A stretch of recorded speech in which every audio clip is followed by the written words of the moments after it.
This is bait. Life outside the federal witness protection. Hey, it's Suze, and welcome to this midday episode of Life Outside the Federal Witness Protection Program / Keep the Bad Guys Away.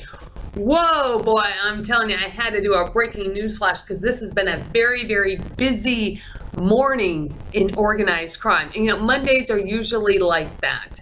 I think what happens is that this FBI task force and the terrorists, they sleep, they party all weekend, then they get into the office and then they're like, okay, how can we hack and screw up Susan's life today? That's what I said. I've been dealing with this for 10 years, so I know how they work. Okay, so here's what happened already this morning. Now, my time, Pacific time in California, it is 12:52 a.m. So this is starting a little bit after 8 this morning. Okay, so it was probably around, let's see, I would say it was probably closer to 9. And I got a phone call from my travel nurse company, from my recruiter, because I'm supposed to start a new contract next week a few miles up the road.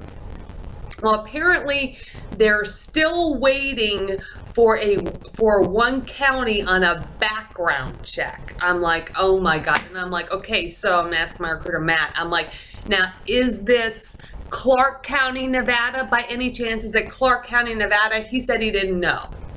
I'm like, okay, well, whatever. Like, I'm done. I'm going to the Marshals. I mean, I didn't tell him I'm going to the Marshals, but I'm like, screw this. I'm going to the Marshals. So, you know what? They've done this before. Delays in background checks affecting my nursing employment. I've lost nursing contracts because of this. Delays, out of Clark County, which is Las Vegas, Nevada. Not to mention, I slept on the beach of Santa Monica for 2 weeks, about 2 weeks, a little over a year and a half ago, because of a delay in a background check out of Las Vegas, Clark County, Nevada, to Corps Med Staff in Los Angeles. So you know what, I'm so done. So now this company that I'm working for, or through, or supposed to be working for next week, is based out of Omaha, Nebraska. So I'm like, you know what, I'm cutting to the chase. I know I got bad FBI agents, they're a bunch of assholes. I'm just calling the marshals up there. So I called the US Marshal Service in Omaha, Nebraska, explained that this has happened before and that some of their offices in different parts of the country have helped me before, even though I haven't been physically located in their district. I mean, that happened when I was down in Tuba City, Arizona. I'm calling the marshals up in Oregon. Happened when I was in Rio Rancho, New Mexico, and I had made a police report in Maine and then sent it up to the marshals. So they have helped me before. So I'm just trying to see if maybe the Nebraska US Marshal Service could look into this, because there's no reason for this delay in a background check, especially if it's a one county background check. And I know it's got to be Las Vegas. They're a bunch of assholes. Okay, so then now apparently Matt, my recruiter, is still having trouble securing me a place to stay on my new contract for what I'm going to take here in the next week. Apparently there's a weekend and the hotel's all booked up. Well, what, I did check the hotel's website over the weekend. They are booked up, but there still seems to be something not right. So I don't know if something's being done on purpose, if they knew that's where they were going to put me, and then the FBI came in and booked a bunch of rooms or did something, because see, obviously they want me out on the streets. See, because when I'm out on the streets, that's when they can send the stalking sex predators after me. They can send the kidnappers after me. This has happened all before in many, many different cities and states. Especially the last 6 months have been totally, totally rough. So how the hell I'm still alive today after escaping a kidnapping thing done in Harlingen and almost ending up in the Arctic up in Bear, Alaska is like totally beyond me. Okay, so anyway, but I know that they're plotting something up in my next contract, if in fact the contract ends up going at all. Okay, so then next thing, all right, so then right after I contact the US Marshal Service up in Nebraska, I get a strange phone call, and it's someone claiming to be from the FBI call center. I'm thinking to myself, what the hell? See, it shows up on my phone restricted. And you know what? It's like I know a lot of law enforcement, and they a lot of times they don't have to call me. I just call them and tell them what's happened. But I always say they can call me back if there's ever any questions. And so I answered it even for the restricted phone number, and this guy says he's from the FBI call center. Well, that's very strange to me. I told him, I'm like, look, dude, I only deal with the marshals and Homeland Security, and I hung up on him. Okay, Okay, then I called Senator Barbara Boxer's Oakland office and told her what just happened. I had already had to inconvenience the Marshal Service up in Nebraska, and the FBI is bothering me again. I just got a phone call from somebody from the FBI or whatever. So I just called Senator Barbara Boxer's office. Where is that Homeland Security inquiry on my son? I said, I swear to God, it's got to be FBI agents that beat him up. So they're gonna, follow up on this, because that's why I said that they're causing me way, way too much trouble on ridiculous damn things. Anything to make them look bad, or anything to make me look bad, which makes them look good. Okay, so then continuing in organized crime. Okay, I've been watching my Doobly account. Doobly is a portal, a shopping portal in which you can get cash back.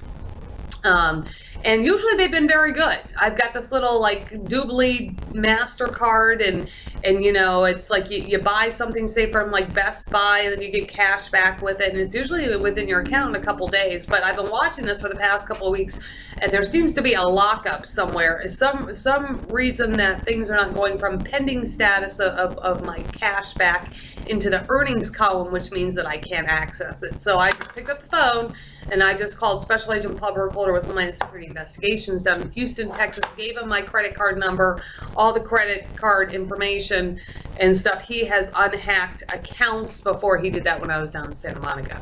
Okay, so then I did that, and then also there's something wrong. I can't access my Doobly email account, that's why I said he's good at, if it is a cyber hack, Agent Burkholder, he's good at fixing that. Special Agent Burkholder.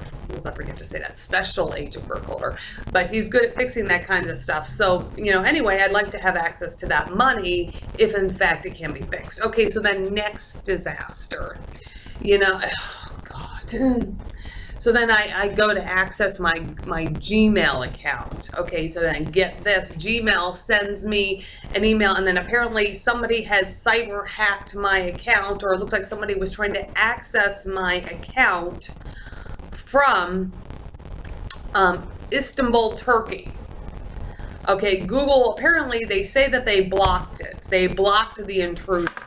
Okay, now according to Google, it happened at 10:02 this morning. Now, when I check back on my records in my phone, 10:02 is the same time that I got that phone call from a man claiming to be from the FBI call center.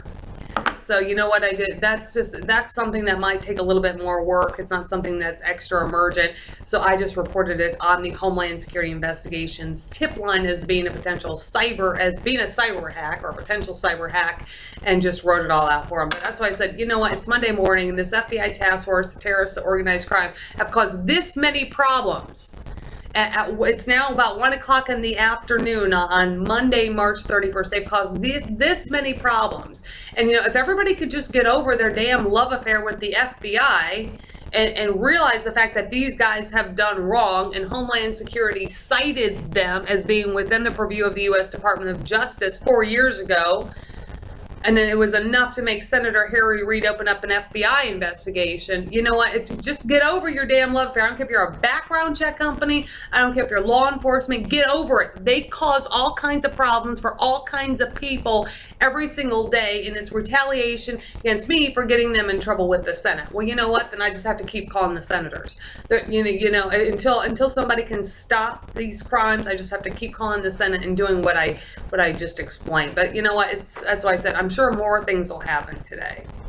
I'm starting to maybe potentially get the hints that maybe this contract's not going to end up going through, and that's based on the fact that I've had a few per diem offices contact me. That's why I said I have per diem agency nursing staff, and so I said I have all kinds of crazy things happen to me on a daily basis, but this is what I have to deal with on a daily basis. Life's really rough when you're not in the U.S. Marshal's Federal Witness Protection Program, but you know what? I think that they'd put me in a heartbeat if their U.S. attorney would fund the program, but if everybody wants to be cheap in the DOJ as far as funding the program, and prosecuting these people, then you know what can you do? But anyway, that's today's episode. Life Outside WITSEC. Tune in later tonight for the late night edition. Keep the bad guys away. Keep your stun gun handy. There's real terrorists and criminals out there. I'll see you next time.